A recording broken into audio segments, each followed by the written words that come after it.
ask you about like what it was like growing up as a 10-year-old boy. What were your dreams? Was acting always something that you wanted to do? Can you elaborate on that? Yeah, I think I always, well, not necessarily always, but from quite a young age I knew I wanted to act. So I was probably around 12, 13 when I realised I could, properly go for it.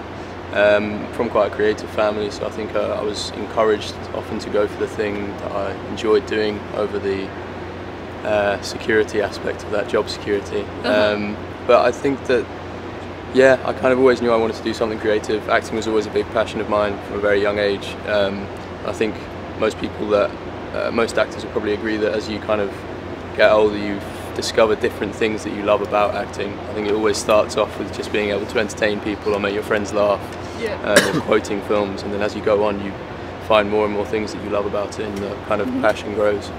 What about you? Yeah, I think I've always been a massive fan of movies and actors, and there's so much of things that I've watched that I feel like when you're younger and you watch it, it kind of shapes you, I guess. So I did a little bit of it when I was younger. I think with this, when I heard about the project, it just sounded so exciting, and obviously the prospect of getting to work with Chris was incredibly exciting. And now I just feel very lucky to have kind of been involved and get to be a part of something so amazing. I think getting to watch it now, I feel very proud of it. And now, what is more nerve-wracking? Is it being on stage in front of like 10,000s of girls, or just being directed by Christopher Nolan? It's different, I know. I'd say, yeah, it's different. I'd say both are nerve-wracking and and not at the same time. It's so being a fan of Chris's movies and being on set with him, it's hard not to be in awe of him, just in the way that he works, and you feel lucky to kind of get to watch someone like that work, and someone who's so passionate about what they're doing. I feel like it's always a privilege to be around people like that. But yeah, I think Chris knows what he wants, and he's obviously such an amazing director. I think you definitely feel like you don't want to let him down. I think that is definitely a big part of kind of the nerves part of that. Now this is quite a difficult question. These soldiers, like, for them it's very easy to sacrifice their lives. They know exactly what they're doing. So what's like the one thing that you would sacrifice your life for? I know. Wow. Told you. I'm not sure it is necessarily easy for the soldiers to sacrifice their lives. I think particularly at the time that we're talking about, I think it was actually quite a hard thing for them to do, and I think it was often an unwitting thing for them to do. I don't think many people knew what they were letting themselves in for, didn't know they were sacrificing their lives maybe. There was a lot of positive press about joining up to the army.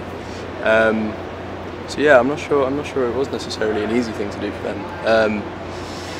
In terms of what I would sacrifice my life for? I think a lot of, for what these soldiers kind of think that they're doing, I think a lot of it starts at home, and I think most people would say the first thing that would come to mind would be their family. And I think for each of these young soldiers who didn't know what they were getting themselves in for, I think a lot of it starts with wanting to protect your family, which I'd say is what most people now would say they would, I guess, give their lives for.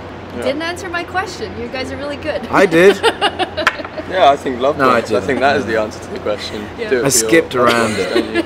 So you're about to become famous. This is your first big movie. What is like the first thing that you will do when you become famous? And what's like the first thing you would do if you could get your anonymity back for one day? The first thing I'm going to do when I become famous? Buy a big house in Beverly Hills. No. This question's amazing. Good. I don't know. Probably do some laundry, or laundry. Go and buy some shopping. I don't think I'd do anything too extravagant, to be honest. Yeah, fame has never been something that has caught my attention that much or interested me. Yeah.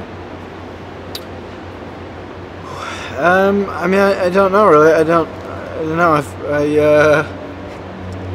don't know. I don't really think about it too much. You do some shopping as well. I just kind of, you just live, Just live. I mean, I don't know really. I don't think, yeah, right? Well, they're giving me the rap, dance so around you it. Are get they? away with it. No, come on. He's like, Thank you. thank you so Nice much, one. guys. Cheers, yeah.